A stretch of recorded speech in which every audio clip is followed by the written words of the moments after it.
Halo, selamat datang di YouTube channel saya. Pada video kali ini saya akan membeli beberapa saham yang menurut saya ada potensi keuntungan.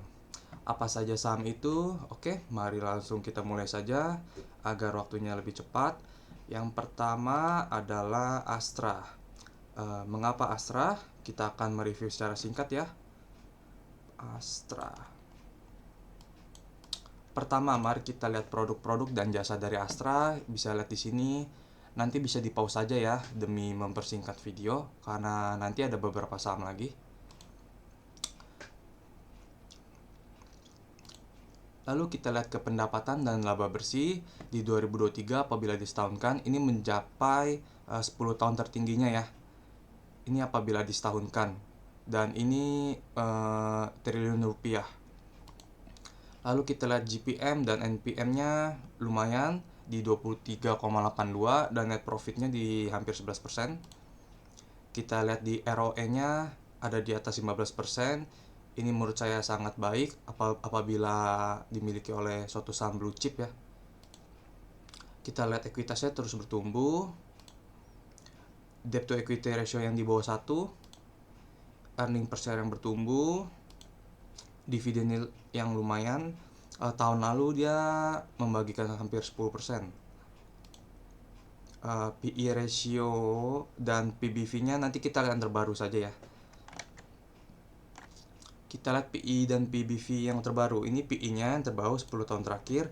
Dia ada di 8,18. Yang all time low-nya ada di sekitar 6. Apabila kita lihat tadi di pendapatan dan laba bersihnya, dia dalam 10 tahun terakhir ini tertinggi. Tetapi di valuasinya kita lihat PE-nya ada di hampir cukup rendah ya dalam 10 tahun terakhir, dan PBV-nya dalam 10 tahun terakhir bisa dibilang cukup rendah. Tetapi laba bersihnya itu all time high 10 tahun terakhir, dan valuasinya itu all time low 10 tahun terakhir. Dan ini menurut saya merupakan suatu kesempatan ya yang jarang terjadi. Menurut saya ini Astra ini turun kan karena sentimen goto ya. Padahal kan perusahaannya masih baik-baik saja. Kita bisa lihat di sini.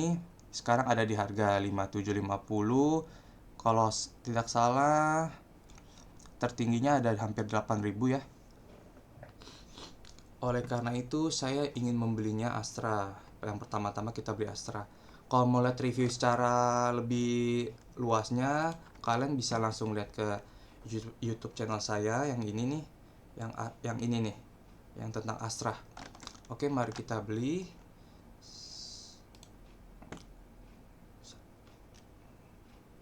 Sebentar saya lihat RTI biar lebih jelas. Oke, saya akan mengantri di 5675.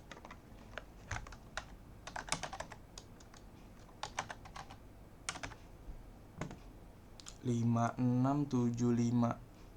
5675. 5675. Nanti uang ini akan kita bagi ke 4 saham ya. Jadi semuanya sekitar 25% per saham.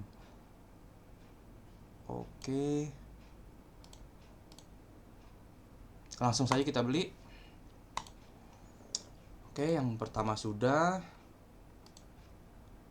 Mari kita lanjut yang kedua ya, Telkom. Mengapa Telkom? Mari kita lihat dulu. Telkom. Ini kita review juga secara singkat. Apabila ingin melihat yang detail, bisa langsung ke YouTube saya. Yang ini nih, peluang di saham telekomunikasi. Mengapa Telkom? Kalau kita bandingkan dari keempat saham ini, Telkom itu merupakan market leader ya di Indonesia. Kita bisa lihat dari yang pertama pendapatannya, ini dalam triliun rupiah dan disetahunkan. Telkom ini nomor 1 pendapatannya dan merupakan pendapatan hampir tertinggi dalam 10 tahun terakhir ya. Mirip dengan 2022. Kita lihat teman-temannya di sini dapat 49 triliun, 31 triliun, Smartfren 11 triliun, dan Telkom ini yang paling tinggi. Lalu kita masuk ke laba bersih. Telkom juga di sini konsisten untung ya, tidak seperti kompetitor yang lain. Di sini juga menurut saya Telkom yang terbaik di sini. Ini kalau tidak salah cash from operation activities kita bisa juga. Telkom juga di sini paling tinggi. Di sini net profit marginnya kita bisa lihat Telkom juga paling tinggi. Nanti apabila saya bicara terlalu cepat bisa di pause saja ya. Di sini ROE-nya Telkom juga paling tinggi di 16,31%, tetapi dalam 10 tahun terakhir dia konsisten cenderung untuk menurun. Untuk earning per share-nya kita bisa lihat di Telkom ada di 203. Untuk ekuitasnya kita bisa lihat Telkom juga terus bertumbuh dari tahun ke tahun. Ini juga merupakan indikator perusahaan yang bagus, ekuitasnya terus bertumbuh. Untuk debt to equity ratio Telkom juga di bawah 1. Ini berarti rasio hutang terhadap modalnya masih aman. Untuk PBV dan PE-nya ntar kita lihat langsung yang terbaru. Untuk dividen yield-nya juga Telkom lumayan di tahun lalu ada di 4,49%. Lalu mari kita lihat ke Stockbit. Mana Stockbit ini? Kita lihat ya, pertama-tama PE-nya dalam 10 tahun terakhir. Tadi kan pendapatan bersih sama net income kan dia tertinggi ya dalam 10 tahun terakhir. Tetapi kita lihat apabila valuasinya PE dan PBV-nya di sini. Untuk PE-nya sendiri menurut saya tidak terlalu murah, tapi untuk rata-ratanya menurut saya ini cukup oke lah. Sekarang ada di PE 17 kali dan PBV-nya 2,78 kali. Sejujurnya ini juga menurut saya agak mahal ya. Tetapi apabila kita lihat histori beberapa tahun terakhir, pernah hampir dihargai PBV hampir 6, dan sekarang menyentuh PBV hampir rendah dalam 10 tahun terakhir. Menurut saya ini juga termasuk opportunity ya. Dan kita lihat chartnya di sini nih. Dia hampir menyentuh, sebentar.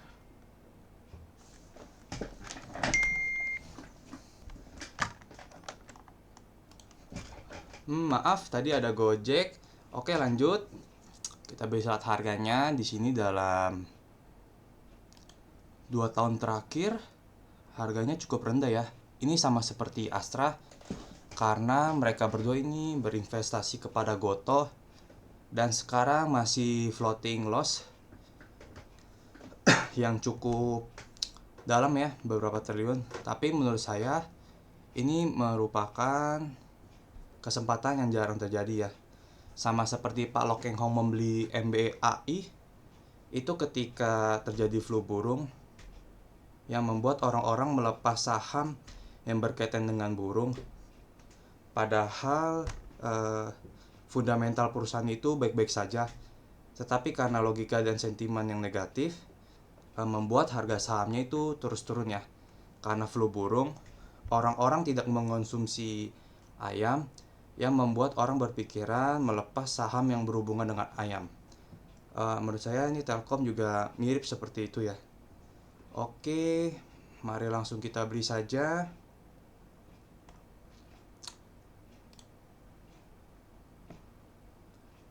Kita lihat lagi chartnya di RTI agar lebih jelas. Telkom.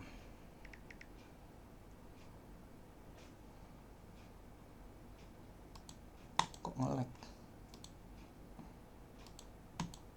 Telkom saya ngantri di 3.470. Sekitar 25% juga dari Dana. Oke. Sebentar. Confirm. Oke, yang ketiga ada saham dari Indofood. Mengapa Indofood? Kita review lagi secara ringkas. Indofood. Nah, secara ringkas saja ya. Nanti lengkapnya ada di sini nih, video pertama saya. Peluang saham di akhir 2023. Oke, Indofood ini dimiliki oleh Anthony Salim dan ini anaknya kalau tidak salah Axton Salim. Dia merupakan market leader di 5 negara ini. Nanti bisa di pause ya kalau ngomongnya kecepatan. dengan total produksi tahunan 34 miliar pack. Kita bisa ini produk-produknya ada Indomie, Sarimi. Ini merupakan saingannya. Ini produknya lagi. Ini merupakan saingannya. Ini produknya Indofood. Ini saingannya. Nanti bisa di pause ya kalau cepat. Ini juga merupakan produk dari Indofood. Ini juga merupakan produk dari Indofood. Ini juga. Ini merupakan kompetitornya. Nanti bisa langsung dicek aja ini karena terlalu banyak di YouTube channel saya. Indofood juga memiliki apa ini namanya? Minyak dan lain-lain ya. Nanti bisa dilihat. Oke, kita masuk ke pendapatannya dan laba bersihnya. Sama seperti kedua saham sebelumnya, diproyeksikan pendapatan dan laba bersih pada tahun 2023 mencapai segini. Tetapi menurut saya ini agak tidak susah seperti ini ya, karena pada adanya kenaikan kurs yang membuat laba bersih Indofood yang terlihat agak besar ya. Tapi semoga saja bisa mencapainya. Lanjut, GPM dan NPM-nya cukup baik. ROE-nya juga di atas 15%, bagus. Cash from operation-nya juga diproyeksikan akan menjadi yang tertinggi. Earning per share terus bertumbuh dari tahun ke tahun. Ekuitasnya juga terus bertumbuh dari tahun ke tahun. Salah satu ciri perusahaan yang bagus. Debt to equity ratio-nya agak tinggi karena waktu adanya lonjakan ini, Indofood itu mengakuisisi Pine Hill. Itu juga salah satu pabrik, kalau tidak salah pabrik mie ya, atau itu juga harganya mahal yang membuat DR lebih dari satu. Tetapi menurut saya ini tidak usah terlalu pusingkan karena Indofood sendiri sudah berpengalaman dalam bisnis, memiliki manajemen yang sangat baik menurut saya. Dan bisnis dari Anthony Salim itu tidak hanya Indofood, dia menurut saya ini memiliki gurita bisnis di mana-mana. Sangat baiklah apabila ingin mengetahui lebih lanjut, bisa googling sendiri, ntar muncul bisnis-bisnis apa saja yang dimiliki oleh Bapak Anthony Salim.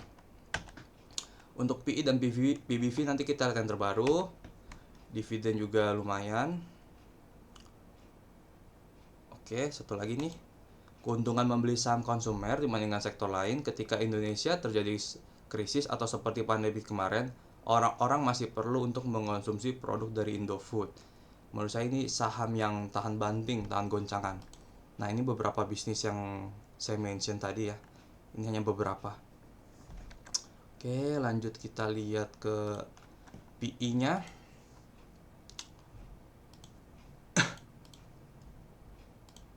PI dan PBV.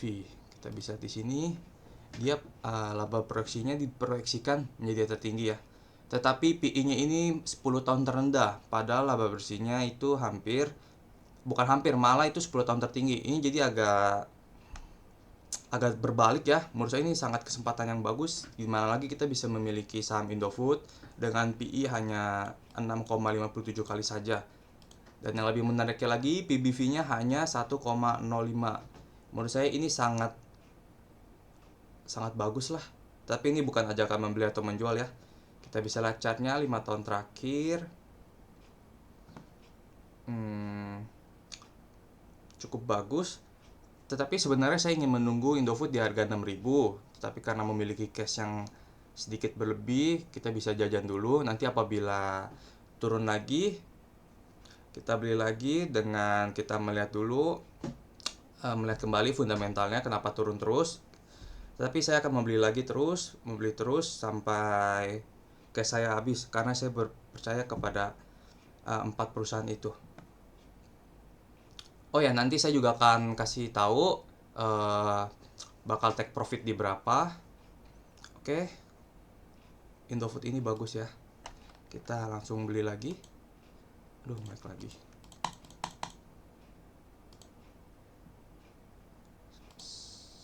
Oke, kita beli di 25%. Oh ya, sebentar saya cek dulu harganya di RTI.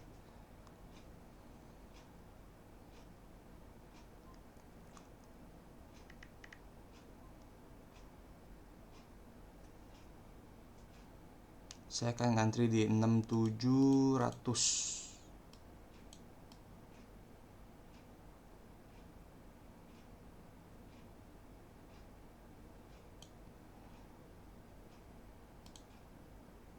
Oke.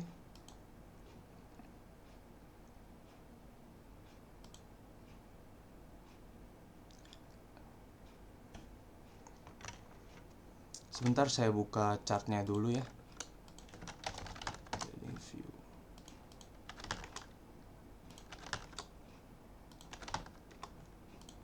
Tadi Indofood.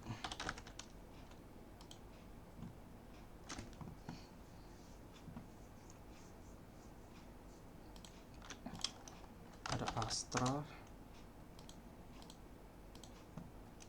Ada BRI. Ada Telkom.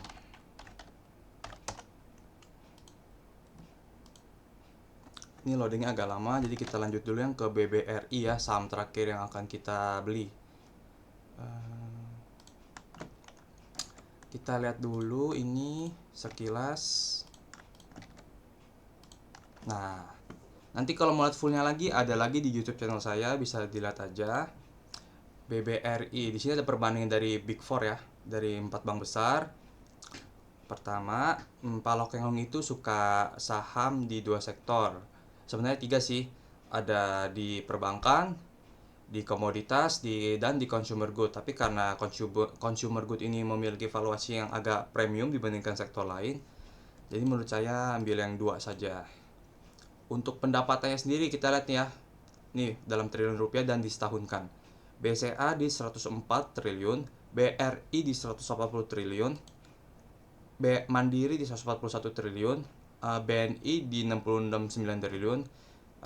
Di keempat bank ini memiliki kesamaan, lagi-lagi di 2023 merupakan tahun tertinggi mereka, dan yang paling tinggi di sini adalah BRI dengan chart berwarna orange. Lalu kita masuk lagi ke laba bersih. BCA di 48 triliun, BRI di 58 triliun, Mandiri di 50 triliun, BNI di 20 triliun. Dan lagi-lagi laba bersih yang paling tinggi ialah BRI. Kita langsung masuk lagi ke GPM. Di sini BRI ada di 73%, teman-temannya bisa lihat sendiri ya.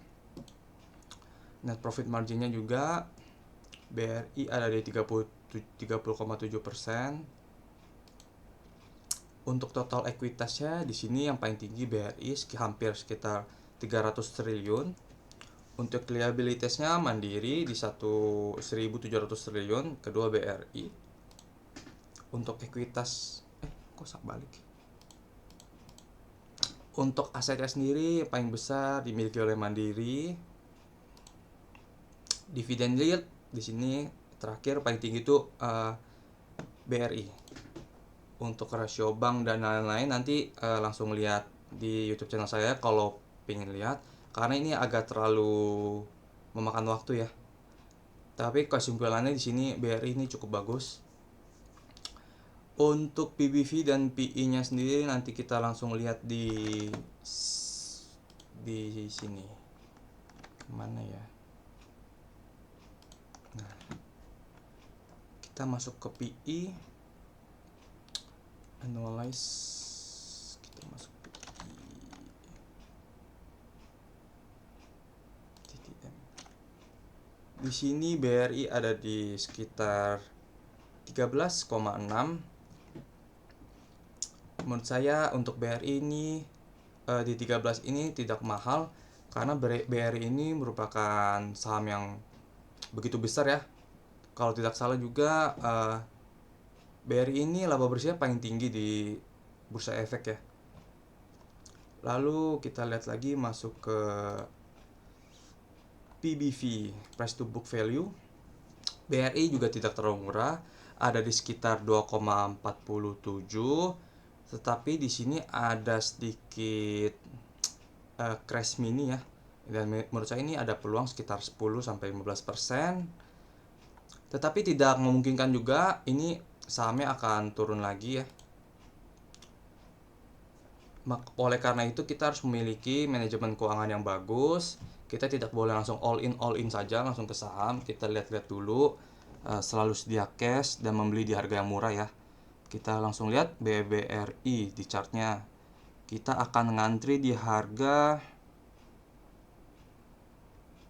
4950 mungkin ya. Aduh, ngelag lagi. Di 4975 deh. 49 49 berapa ya? Ya 4970, sekitar 25 juta rupiah.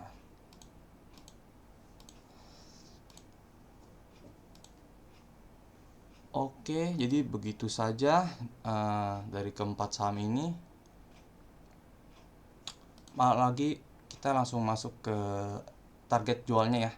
Oh ya, yang terakhir kita lihat quotes dari investor paling sukses di dunia. Be fearful when others are greedy and be greedy when others are fearful ya. Ketika suatu saham itu banyak yang takut, seperti investor Astra dan Telkom takut karena investasi kedua saham itu kepada Gotoh mengalami kerugian yang cukup besar, beberapa triliun. Investor ini melihatnya ada sentimen yang sangat negatif, jadi menjual saham itu. Tetapi ini menurut saya suatu kesempatan ya untuk memiliki dua perusahaan yang bisa dibilang market leader di Indonesia dengan harga yang terdiskon. Karena apabila saya lihat fundamentalnya tidak ada yang begitu aneh, malah menurut saya itu baik, cuman hanya karena Gotoh ini ya, investasinya kepada Gotoh yang mengalami penurunan dalam, jadi investor ini jadi pada takut. Tetapi saya juga bisa salah, mereka juga bisa benar, tidak ada yang tahu. Ini menurut pribadi masing-masing ya. Oke, maaf, Indofood. Pertama-tama saya akan memiliki target jual di sekitar 7.500 ke atas, dan menurut saya ini Indofood ini bisa turun ke 6.000 ya. Oleh karena itu saya selalu sedia cash. Tapi tetap target profitnya ada di atas 7.500 ya. Ini untuk Indofood. Untuk Astra sendiri ngelag lagi. Kita masuk Telkom dulu deh. Telkom sendiri target profit saya dari 4.400. Indofood dan Telkom sendiri saya tidak untuk long term ya, karena menurut saya mereka agak bergejolak, itu tidak seperti BBRI yang harga sahamnya dari tahun ke tahun seperti naik gunung, terus naik. Astra juga saya tidak menyukai untuk long term, tetapi untuk trading saja. Jadi saham Telkom, Astra dan Indofood itu untuk trading saya, dan BBRI untuk long term saya. Untuk Telkom target profit saya ada di 4.400 dan saya menyediakan cash sampai harganya menyentuh 2.500 ya. Pokoknya apabila dia turun saya beli terus, seperti ke 4 saham itu. Lalu kita masuk ke B Astra. Ini agak nge-lag nih. Kita close dulu deh.